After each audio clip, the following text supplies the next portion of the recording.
তোমরা সবাই কেমন আছো?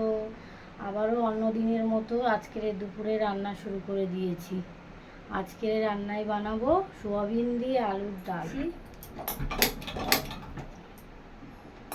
গ্যাসটা জ্বালিয়ে দিলাম, এই কড়াইটা গরম হতে দিয়েছি। গরম হয়ে গেছে, এবারে সরষের তেল দিয়ে দিচ্ছি। অল্প কড়াই তেল দিয়ে দিচ্ছি, সোয়াবিনটা ভেজে নিই। সোয়াবিনটা ভাজার জন্য দিয়ে দিলাম।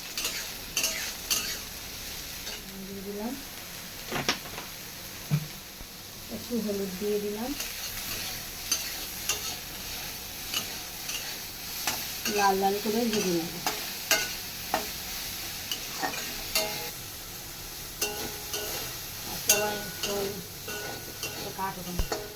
আমার সোয়াবিনটা ভাজা হয়ে গেছে লাল লাল করে, এবারে সোয়াবিনটা তুলে নেব। কড়াইতে তেল দিয়ে দিলাম, হয়ে গেছে। এবারে শুকনো লঙ্কা দিয়ে দেবো ফোড়নে। শুকনো লঙ্কা দিয়ে দিলাম, তেজপাতা দিয়ে দিলাম, আর সাদা জিরা দিয়ে দিলাম। এবারে আদা বাটা দেবো, তারপরে টমেটো কুচি দিয়ে দেবো,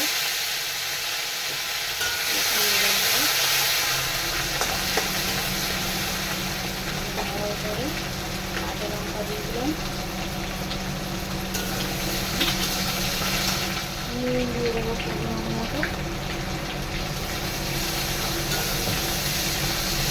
মশলাটা ভাজা ভাজা হয়ে গেলে একে একে হলুদ গুঁড়ো, লঙ্কা গুঁড়ো, জিরা গুঁড়ো দিয়ে দিলাম, একটু জল দিয়ে দেবো।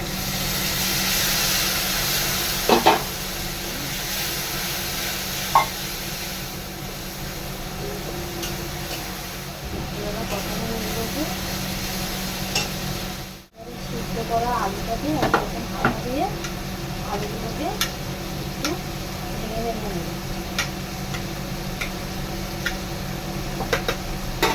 সিদ্ধ করা আলুগুলোকে এরকম হাত দিয়ে ভেঙে ভেঙে নেব।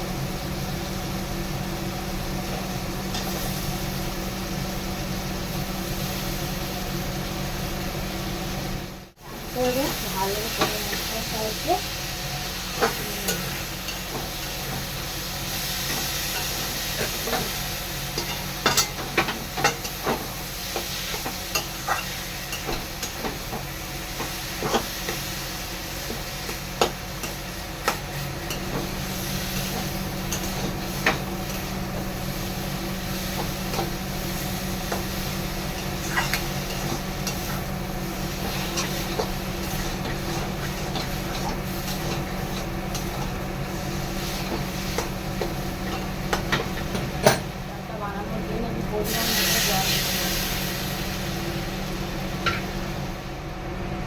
একটা আলুর ডাল করবো, পরিমাণটা একটু বেশি দেবো, জলের পরিমাণটা একটু বেশি দেবো, একটু ডালের মতোই হবে।